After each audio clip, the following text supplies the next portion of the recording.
聪明的花友已经把蟹爪兰拉入了黑名单，你还在傻傻的盼着它开花吗？大家好，我是花花，喜欢花花的内容还请点赞和关注。最近花花听说年宵花的蟹爪兰因为4点原因都被弃养了，下面一起看看蟹爪兰被拉入黑名单的详细原因。除此之外，今天还会介绍3种养护蟹爪兰的神秘物品，一定会让你的蟹爪兰开花100朵，新芽冒不停。1. 拉入黑名单的原因。1. 花苞不容易打开。蟹爪兰这种花卉，花苞出现的容易，但是经常难以开放。仔细研究一下原因，发现蟹爪兰开花往往与其生长环境的温度和湿度有直接关系。因为蟹爪兰原生于温暖湿润的环境，对生长条件有着严格的要求，所以当遇到低温或空气干燥的情况时，花苞往往难以完全展开。为解决这一问题，温度最好维持在18摄氏度至25摄氏度之间，湿度则应保持在60%以上。如果湿度不足，可以通过在植物周围放置加湿器或水盆来提高空气湿度。2. 特别容易冻伤。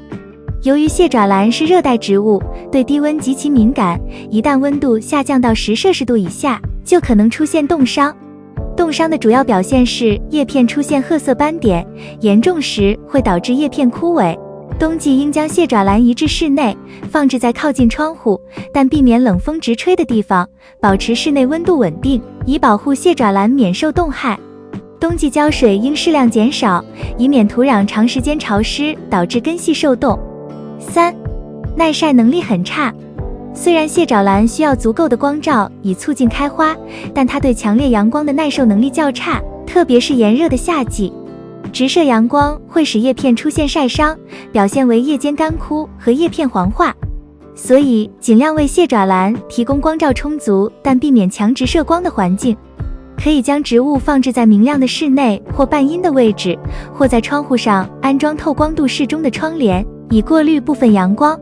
此外，可以使用遮阳网来调节阳光强度，尤其是在夏季高温时期，适当的遮光可以有效防止叶片晒伤。4. 叶子容易枯黄。蟹爪兰的叶子枯黄通常与不当的水分管理和养分供应有关，过多或不足的水分都会导致叶子枯黄。因为过多浇水会导致根部缺氧和腐烂，而水分不足则会使植物脱水。正确的做法是保持土壤的适度湿润，浇水时需彻底，但要确保盆底有良好的排水。同时，适时施肥以补充养分，一般春夏生长季节每月施肥1次。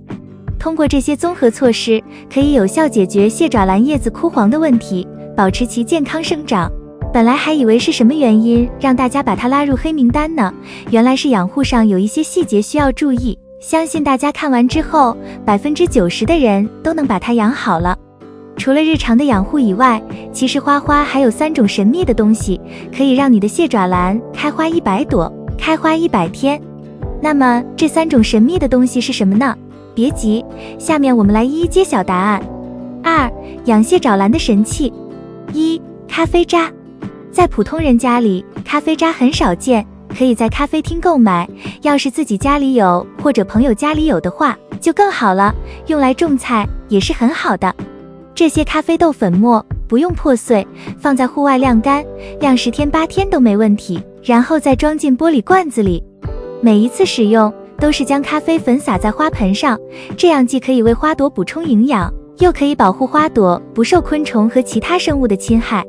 许多昆虫，甚至是一些小型生物都不喜欢这种味道，闻一下就会有多远逃多远。这些粉末对于绿植和花卉来说是大补之物，可以用来种植花草。咖啡豆的残渣对酸性土壤也很好，而且其中的氮含量很高，是一种很好的花卉原料。2. 骨粉。这是一种很好的花肥，我一直都在用。我之前更习惯自己在家制作，但是因为觉得太过费事，所以就自己去外面购买了一些。对于蟹爪兰这种需要大量开花的植物来说，效果很好。其实自己制作骨粉并不是什么难事，过程也很简单，一般都用肋骨来制作。在采集到了一定数量的骨头后，再将瘦骨放到大锅中进行一次又一次的熬制，这个过程非常的繁琐。然后将骨头拿出去晾晒，等它彻底风干，再用铁锤将瘦骨砸断。这个时候砸起来就容易多了，一锤就能砸碎。然后将被砸烂的骨头碎片放在破碎的机器上，然后将这些碎片粉碎，保存在仓库里。有了骨粉做基肥，这些花朵就会变得生机勃勃，叶子也会变得绿油油的，根本不用为花朵的生长发愁。这样蟹爪兰就能开花多多。3. 黄豆，这些都是我们平时用来做豆浆的常见食材，一粒就足够蟹爪兰1年的营养了。大豆中的 N、P、K 等营养成分丰富，这些都是花朵所喜爱的营养成分，对植物的生长发育以及花朵的发育都有很大的帮助。将大豆放入平底锅中翻炒，待其凉后，将其放入破壳器中，彻底搅烂，把它放进一个小瓶里，以备不时之需。每一次使用都要用1勺大豆粉末和无盐白醋混合，48小时后再用1000倍的水过滤，过滤出来的汁液就是最好的养分，可以用来浇水。也可以将碾成粉末的豆子加少量的水，放在墙角让其腐烂，冬天2至3个月就可以用了。另外，在上盆之前，可以在土壤中添加适当的大豆粉，也是很好的补充养分的方法。除了3种神器以外，蟹爪兰要想在春节期间开花旺盛的话，冬季养护是最为重要的。而冬季养护时，只要你胆子大，讲究4个大胆，保证蟹爪兰叶片坚挺，新芽蹭蹭冒。3. 冬季养护秘诀。1. 大胆晒太阳。蟹爪兰是喜欢散射光的花卉，在炎热的夏天需要为它遮阴，避开强烈的光照。它的叶片不耐强光，长时间接受强光照射会让叶子发黄枯萎，这导致很多花友不敢在冬天给蟹爪兰晒太阳，怕把它晒伤。其实进入秋天之后，随着温度逐渐走低，太阳紫外线也越来越弱。从9月份开始，就要给蟹爪兰慢慢增加光照了。11月份立冬节气后，紫外线已经很弱，完全不用担心会把蟹爪兰晒伤。蟹爪兰孕育花苞需要消耗大量能量，若是光照不够，蟹爪兰不能通过光合作用吸收到足够的能量，冬天的开花量就会大打折扣。入冬之后，可以放心大胆地给蟹爪兰晒太阳。需要注意的是，蟹爪兰属于短日照花卉，多给蟹爪兰晒太阳对它很好，但时间不能太久，否则会不利于开花。蟹爪兰每天晒太阳的时间最好控制在6至8小时。不仅是太阳光，室内的灯光照射到叶片上，也会将日照的时间延长，阻碍花芽分化。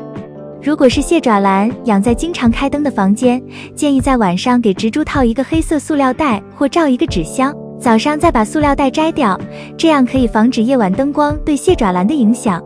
2. 大胆施肥。蟹爪兰本身并不是喜肥的植物，它的根系十分纤细，在土壤里也不会扎得很深，对肥料浓度很敏感，因此平时我们给蟹爪兰施肥的时候都很小心，避免造成肥害。步入冬季后，蟹爪兰开始孕育花苞，相比其他季节，此时的蟹爪兰对养分的需求提高，我们可以大胆地补充一些醋花肥。市面上常见的醋花肥有花多多2号、骨粉、花卉植物营养液、磷酸二氢钾等等。以最常见的磷酸二氢钾为例，按照1:1000的比例，将磷酸二氢钾兑入清水中搅拌溶解，用水溶液浇灌根部或者喷洒到叶片上。喷叶的时候注意不要喷到花苞，每10天左右使用一次，就能起到很好的促花效果。3. 大胆修剪。有些花友可能遇到这样一种情况，蟹爪兰一部分枝条上冒花苞了，但还有一部分枝条上没有花苞，只有新长的小叶片。这些小叶片又薄又小，是无法长花苞的，只会与其他枝条的花苞争夺养分。想让花苞长得好，花友们要大胆地把这些小叶片修剪掉。用手捏住这些叶片，左右摇晃几下，小叶片就会掉下来。4. 大胆控水。有些花友看到蟹爪兰枝头冒出很多花苞后，生怕它会缺水，于是频繁浇水，结果没过几天就发现蟹爪兰的花苞掉落一地。这是因为秋冬时节，随着温度降低，蟹爪兰逐渐从营养生长阶段过渡到繁殖阶段，也就是说，从生长叶子的阶段过渡到孕育花苞的阶段。在转变为繁殖阶段后，如果我们浇水太多，水分会刺激叶片生长，原本繁殖阶段可能会又重新转变为生长阶段，导致花苞掉落。当蟹爪兰长出花苞后，请大胆给它控水吧。每次看到花盆土壤表面干燥后，先别急着浇水，等蟹爪兰的叶片有点发软、发蔫后再浇水，浇则浇透，这样控制浇水更利于花芽生长。